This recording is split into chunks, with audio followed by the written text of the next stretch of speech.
ईव्हीएमला सुद्धा शाही स्नान घडवून पापमुक्त करावं, घोटाळा करून निवडून येणारे कुंभमेळ्यात गंगा स्नान करतात, सामनातून भाजपवर सडकून टीका.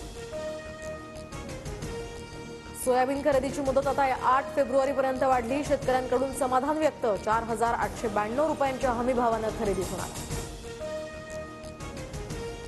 जळगावच्या सराफ बाजारामध्ये सोन्याच्या दरात विक्रमी उच्चांक, तर आता 2 दिवसात सोन्याच्या दरात 1,100 रुपयांची वाढ.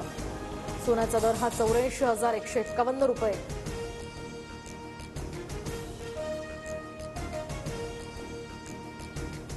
कल्याण शिळफाटा वाहतूक 5 दिवस बंद, तर निळजे रेल्वे उड्डाणपुलाच्या कामासाठी आता 5 ते 10 फेब्रुवारीपर्यंत पलावा जंक्शनकडे येणारी सर्व प्रकारची वाहतूक बंद ठेवण्यात येणार.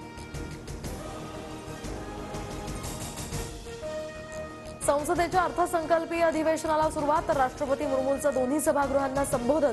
सरकारकडून वादग्रस्त वक्फ मंडळ दुरुस्तीसह 16 विधेयकं आणि 19 कामकाजी दस्तऐवज सूचीबद्ध.